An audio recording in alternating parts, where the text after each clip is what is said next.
হুম। তো আজকের আলোচনার বিষয় হল ভালো লাগার স্বাধীনতা। আমি না কিছুদিন ধরে একটা জিনিস খুব ভাবছিলাম। আমরা এত কষ্ট করে কিছু একটা অর্জন করি, কিন্তু সেই আনন্দটা খুব তাড়াতাড়ি যেন মিলিয়ে যায়।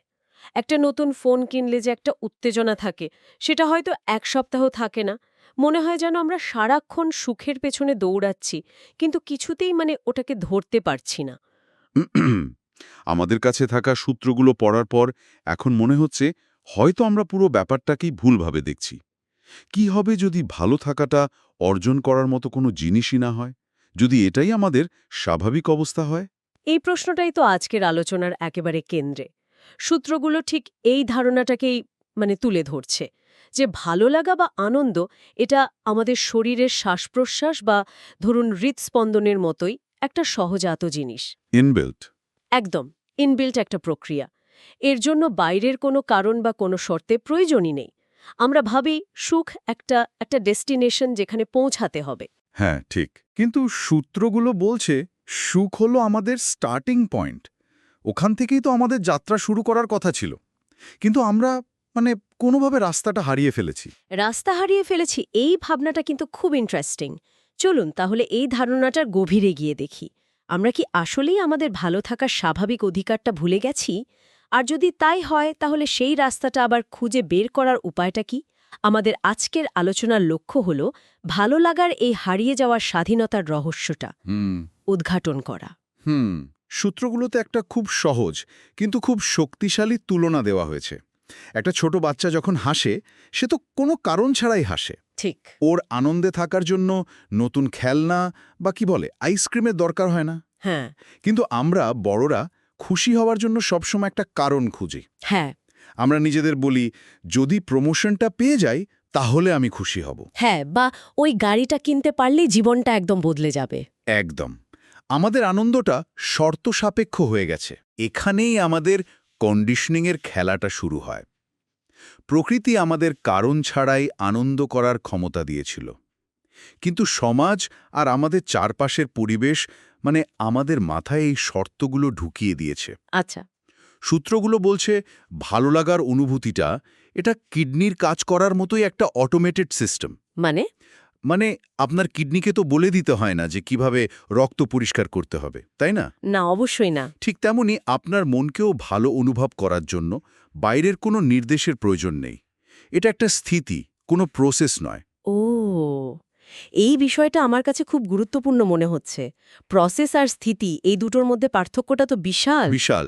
প্রসেস মানে হলো আমাকে কিছু একটা করতে হবে ভালো অনুভব করার জন্য।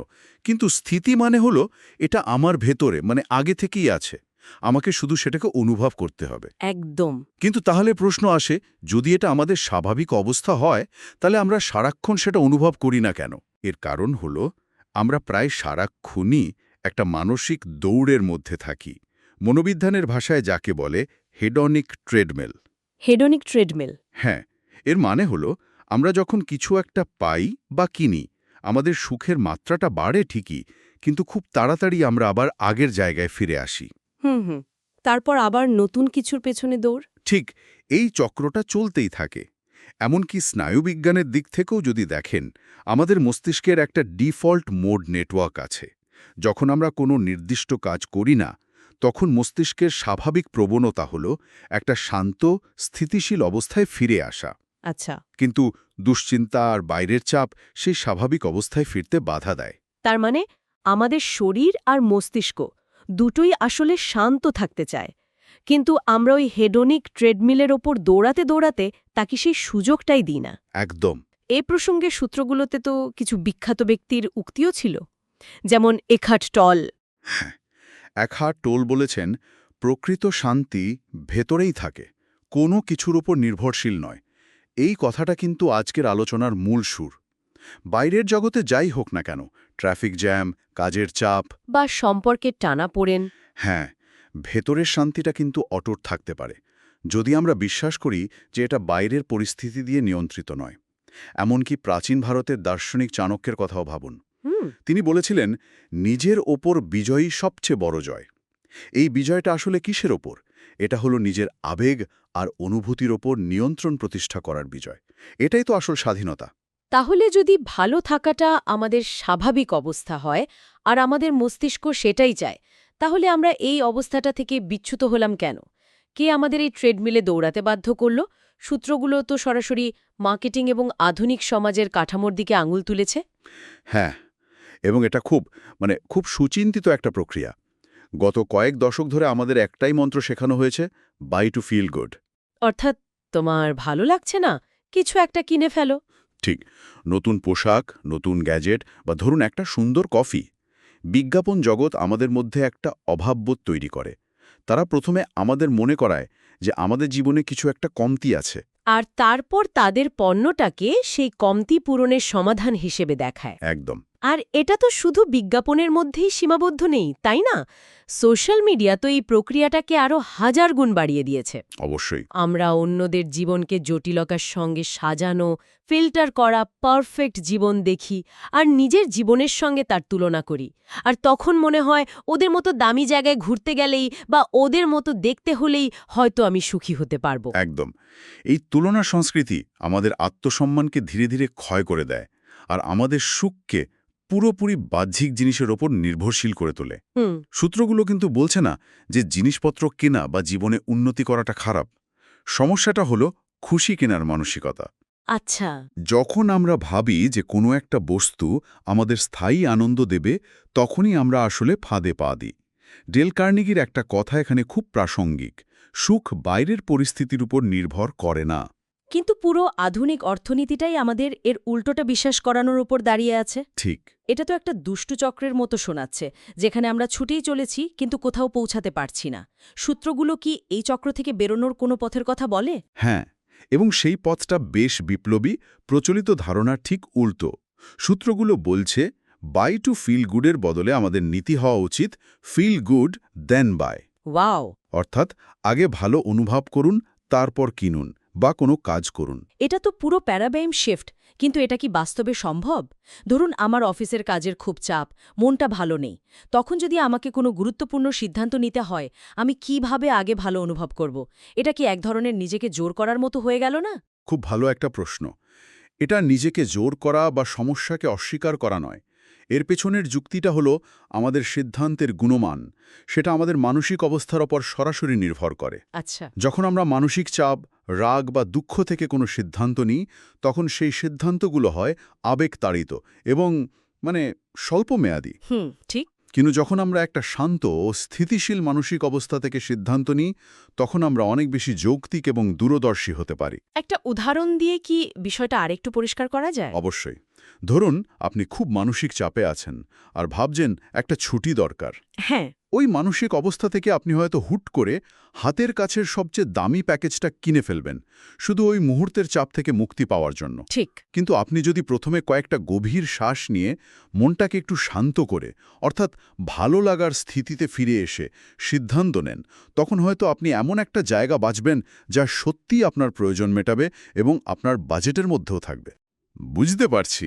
মোটিভেশনাল স্পিকার টনি রবিন্স যেমন বলেন, emotion is created by motion, choose it, don't chase it. অর্থাৎ অনুভূতিকে তাড়া না করে আমরা সচেতনভাবে সেটাকে বেছে নিতে পারি। আর সেই বেছে নেওয়া ভালো অবস্থা থেকেই আমাদের সেরা সিদ্ধান্তগুলো আসে। এই ধারণাটা যে কতটা শক্তিশালী তা বোঝানোর জন্য সূত্রগুলোতে ভারতের স্বাধীনতা সংগ্রামের সঙ্গে একটা তুলনা টানা হয়েছে। এটা আমার কাছে অসাধারণ লেগেছে।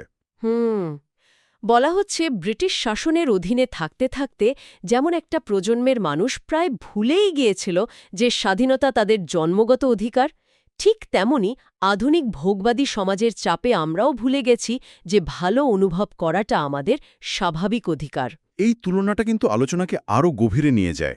গান্ধী বা অন্য স্বাধীনতা সংগ্রামীরা এসে মানুষকে নতুন কিছু দেননি। তারা শুধু মনে করিয়ে দিয়েছিলেন। একদম। তারা শুধু মানুষকে তাদের ভেতরের শক্তি আর অধিকারের কথা মনে করিয়ে দিয়েছিলেন। তারা বলেছিলেন, স্বাধীনতা বাইরে থেকে আসবে না, এটা তোমাদের ভেতরেই আছে। ঠিক সেই যুক্তিতেই সূত্রগুলো একটা নতুন ব্যক্তিগত স্বাধীনতা আন্দোলনের কথা বলছে। এই ব্যক্তিগত স্বাধীনতা আন্দোলনটা ঠিক কেমন? এর মূল ভিত্তিটা কি? এর মূল মন্ত্রটা খুব সহজ কিন্তু অত্যন্ত গভীর। প্রতি মুহূর্তে ভালো অনুভব করা আমার জন্মগত অধিকার। কোনো কারণ ছাড়াই? কোনো কারণ ছাড়াই, কোনো শর্ত ছাড়াই। দিনে ২৪ ঘন্টা, সপ্তাহে ৭ দিন। কেন? কারণটা হলো, আমি আছি তাই আমি ভালো অনুভব করি। I exist, therefore I feel good. ঠিক তাই। আমার অস্তিত্বই ভালো অনুভব করার জন্য যথেষ্ট। এর জন্য আমাকে কিছু অর্জন করতে হবে না, কিছু প্রমাণ করতে হবে না, বা কারোর অনুমোদনেরও প্রয়োজন নেই। আমি আছি, এই আমি ভালো অনুভব করি। এটা শুনতে খুব ভালো লাগছে। কিন্তু বাস্তব জীবনে যখন সত্যি সত্যি কোনো খারাপ ঘটনা ঘটে, যেমন কেউ অসুস্থ হলে বা চাকরি চলে গেলে, তখনও কি এই ধারণাটা ধরে রাখা সম্ভব? এটা কি এক ধরনের টক্সিক পজিটিভিটি বা মিথ্যে আশাবাদের জন্ম দেয় না? এটা একটা খুবই গুরুত্বপূর্ণ প্রশ্ন, এবং ভুল বোঝার একটা অবকাশ এখানে আছে। সূত্রগুলো কিন্তু বলছে না যে আমাদের দুঃখ, কষ্ট বা রাগের মতো অনুভূতিগুলোকে অস্বীকার করতে হবে। আচ্ছা। ওই অনুভূতিগুলো খুব স্বাভাবিক এবং প্রয়োজনীয়। বিষয়টা হলো, এই অনুভূতিগুলোকে আমাদের অস্তিত্বের সঙ্গে গুলিয়ে না ফেলা। ধরুন আকাশ মেঘলা, হুম। তার মানে তো এই নয় যে আকাশের অস্তিত্বটাই মেঘ। আকাশ সবসময় আছে, মেঘ আসে এবং যায়। ঠিক। ঠিক তেমনি আমাদের ভালো থাকার যে মূল স্থিতি, সেটা সবসময়ই আছে। দুঃখ বা কষ্ট সেই স্থিতির ওপর দিয়ে মেঘের মতো ভেসে যায়। মহর্ষি অরবিন্দের একটা কথা আছে, আত্মিক শান্তির চেয়ে বড় কোনো শক্তি নেই। হুম। এই শান্তি মানে কিন্তু সারাক্ষণ হাসি খুশি থাকা নয়। এই শান্তি মানে হলো জীবনের ঝড়ঝাপটার মধ্যেও নিজের ভেতরের কেন্দ্রটাকে ধরে রাখতে পারা। তার মানে এটা আবেগকে দমন করা নয়, না, একদমই না। বরং আবেগের ঊর্ধ্বে থাকা একটা স্থিতিশীল অবস্থাকে আবিষ্কার করা। এই দৃষ্টিভঙ্গি থেকে হয়তো টনি রবিন্সের টিম বলছে ইমোশন মাস্টারি ওয়ার্ল্ডস নেক্সট রেভলিউশন। ঠিক ধরেছেন। অর্থাৎ আবেগের উপর নিয়ন্ত্রণই বিশ্বের পরবর্তী বিপ্লব। এটা কোনো বাহ্যিক বিপ্লব নয়, এটা মানুষের ভেতরের জগতের বিপ্লব। ঠিক। এটা হলো নিজের আবেগের মালিকানা ফিরে পাওয়ার বিপ্লব। যে মালিকানা মার্কেটিং, সমাজ এবং আমাদের ভুল ধারণা আমাদের কাছ থেকে কেড়ে নিয়েছিল, সেটাকে পুনরুদ্ধার করার বিপ্লব। তাহলে এতক্ষণের আলোচনা থেকে আমরা যদি মূল বিষয়গুলো এক জায়গায় আনি, আমি যা বুঝলাম তা হলো ১. ভালো লাগা আমাদের স্বাভাবিক জন্মগত অবস্থা, কোনো অর্জন নয়। ঠিক। ২. আধুনিক সমাজ ও মার্কেটিং আমাদের শিখিয়েছে যে সুখ কিনতে হয়, যা আমাদের এক অন্তহীন দৌড়ের মধ্যে ফেলে দিয়েছে। আর ৩. এই চক্র থেকে বেরোনোর উপায় হল আগে ভালো অনুভব করা, তারপর কোনো কাজ বা সিদ্ধান্ত নেয়া। একদম ঠিক।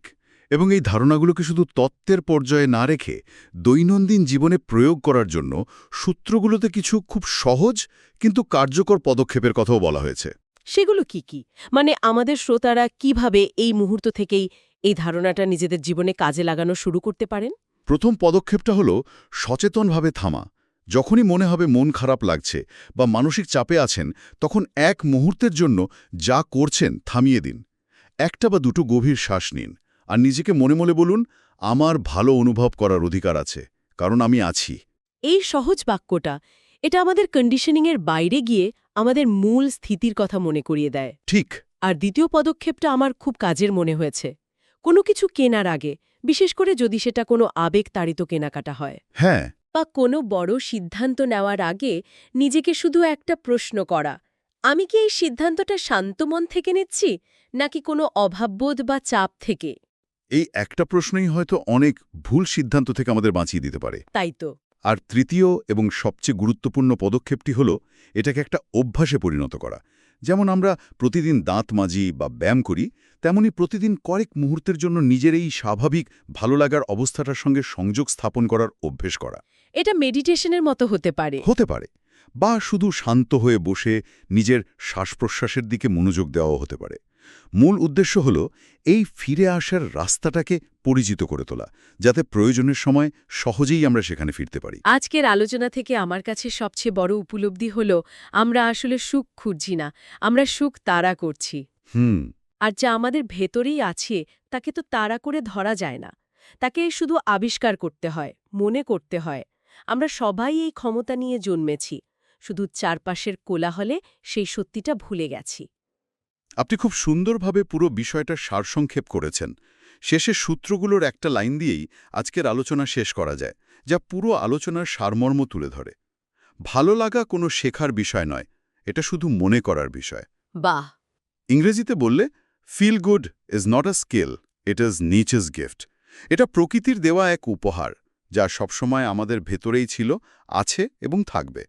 আমাদের কাজ হলো শুধু সেই উপহারের মোড়কটা খোলা। অসাধারণ। তাহলে আমাদের শ্রোতাদের জন্য আজকের ভাবনার বিষয় হল, যদি ভালো অনুভব করার জন্য আপনার সত্যি কোনো কারণের প্রয়োজন না হতো, তাহলে আজকের দিনটায় আপনি কোন কাজটা একটু অন্যভাবে করতেন?